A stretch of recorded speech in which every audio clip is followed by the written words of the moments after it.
Hi everyone, just wanting to check in again. We're up to day 2. So day 2 is all about water. And we've got heaps of it coming down outside. So it's certainly lovely to see the rain and how the gardens and everything are going to be all lush and beautiful and green from it. Water is the key element of life. It's our most precious gift that we have for our health and our well-being.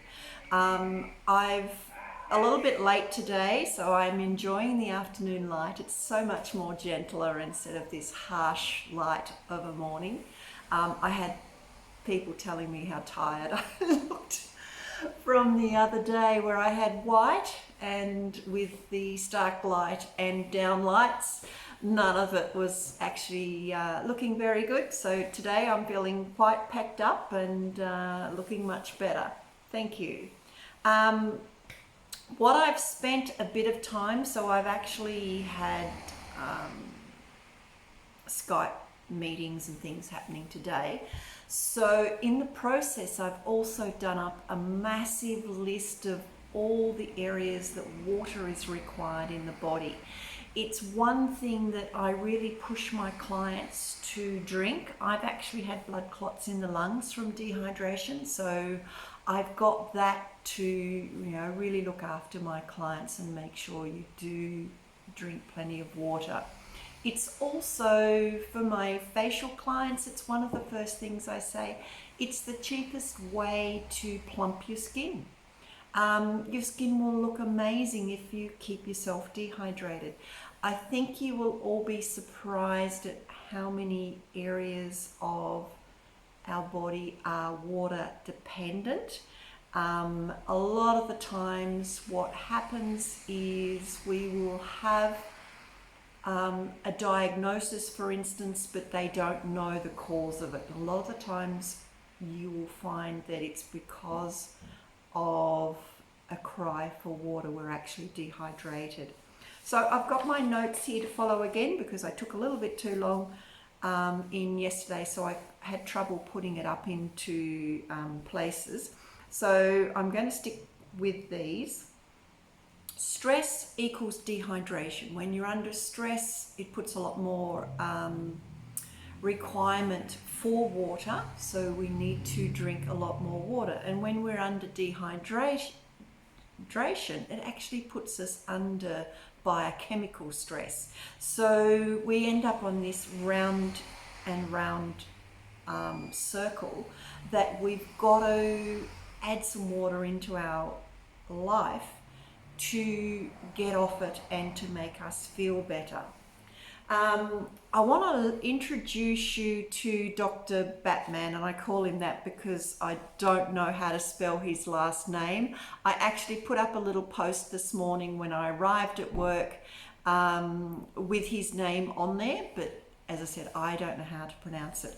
I actually have 2 of his books, and if you want me to put in what the books are called and who it's from, I'm quite happy to do that. Just drop a line underneath the video. These made an amazing difference in my life. Again, they're older ones. You're not sick, you're thirsty, and your body's many cries for water. This was by a doctor in 1979. He became a political prisoner of the Islamic revolutionaries and was held in an Iranian prison. He had no medicine to treat any of the other inmates, only water. In over 2.5 years during this time, he treated over 3,000 cases of stress-induced peptic ulcer disease with just tap water. They wanted to release him because of the research that he was doing under these conditions. You could imagine being a prisoner of war in a camp and the amount of stress they were going under. So all the conditions. He treated it with water, and he did research in regards to it, and it was actually released, and wrote a lot of papers throughout. So because of his work, they wanted to release him early, and he said, no, I'm in the middle of research, and this is really important for the world to understand how our bodies' many cries for water are unheeded, and how the medical profession treat it with drugs when actually it's a cry for water. So it's amazing stuff. So I'm just going to give you some of the stats. The human body is about 75% water, 25% solid matter. The blood is about 94% water, and the inside of the cells is 75% water. And that's important because we transfer nutrients and things from the blood, and that's done via osmosis. And then we actually have toxic gases and things that we actually remove out of the cell back into the blood, which is done through diffusion. So when we deplete levels of water in the blood, problems occur, and this is what happened with my blood clots in the lungs. I didn't realize that for 4 years I was sitting on 45% water. It was there in black and white. Every time I hit the cruise ship, I would have a bioimpedance test done. When I left, I had another bioimpedance test done. I still have the copies of everything. The personal trainers on board just were concerned about my lean mass and fat mass, and that's what the only parameters that they were actually looking at. So when I looked at it, when I got blood clots in the lungs, and I went back and looked at that, and I'm thinking, no wonder my body was operating so inefficiently and under massive amounts of stress. It was no wonder that something had to give, and that was one of the things that went. So our brain's 85% water and extremely sensitive to dehydration and water depletion. So you've only got to be slightly dehydrated, and of course it's anxiety, depression, and all these other things come in to the fold. As I said, I've got a massive list that I've done up as a post, and I will log that into you because it's via the website. It was too big to put into Facebook, so you can go over and have a look and look at all the avenues that water works with. It's also one of the reasons we suffer so much with mental health. When you're under stress, you don't drink water, you just become, go into that inner self, and everything around you is just, nothing happens. So thinking that tea, coffee, alcohol and manufactured beverages can substitute for plain water, it's a fundamental mistake made by most. When we're under stress, we actually increase our histamine levels, so allergies, asthma, all those sorts of things become an issue as well. But it's not only what it damages is done to us in our lifetime. Chronic dehydration can have a permanently damaging impact on our descendants. So we can actually, the problems that we have, we transfer down to our offspring. Now we need good quality water.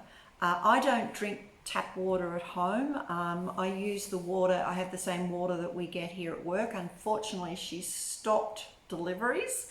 So I'm going to have to buy in bulk. But please don't buy little bottles of water. It's just such an environmental issue. The other thing that's really good in your water, so you need BPA free containers. This is 1 litre, and I've got lemon. So I just throw slices of lemon, so you get a little bit of detox every time you drink, which is amazing. Now also what I've started, as I said, I'm now have a little bit of time and I'm getting back to basics, I have Dr. Emoto's cards and the crystal formations that he's done. So at the moment I've been using this card. So this is the healing card. So because I realize that I'm under stress and my body is probably not operating as efficiently as it should, I've also been dehydrated because I've run out of water at home, and that's why I was a bit upset about falling over the other night, because I smashed my water bottle with 2 litres of water that I was taking from home, from work back to home. But, you know, look at these crystals. This is self-love. This one is hope. And this is rainforest. So what I do with these cards is I sit my water bottle on it. And you can leave your water bottle there for a couple of hours and it will actually change the structure and the crystallizing effect of your water bottle. So if I need to start drinking tap water at home, the reason I don't is because I've got galvanized pipes and there's a lot of rust in through the system. An old house, that's what happens. But yeah, if I had to, I would use the cards to actually change the effects of the water. Seems a lot of hoo-hoo, but there's a lot of science behind it and very effective. We need to be careful about when we do tap water. So if you can have a filter on your tap, you want to get heavy metals out of your body as much as possible. So the big action step for today, as I said, a lot of information in the blog that I wrote. So action step is to drink 2 to 3 litres of water each day. Now, a lot of you aren't doing that. It's basically 500 mils per 10 kilos of body weight. For those who are going to be way over because you're carrying a little bit of weight, I wouldn't suggest you go over 3 litres. But what you can do, and I'll just quickly grab it, to help remineralize your body, some Himalayan salt. Actually, I've grabbed the pink Australian clay. It's still similar colour to the Himalayan salt, which we have on. But just a very slight pinch into your water bottle is like giving yourself a mineral drink. It just helps to replace a lot of the minerals that we might be missing at this particular time. So if we look at what we lose each day, this is just when we're sitting around and doing nothing, 500 mils in sweat per day. We actually exhale in when we're talking and when we're breathing, 250 mils per day, and we eliminate through our urine 1.5 litres. But every time we eliminate, we're losing those electrolytes, particularly sodium and potassium. So that's why it's good to add a little pinch of salt. Doesn't have to be salty, just the smallest amount is what will work. So see you tomorrow and enjoy your evening. Bye.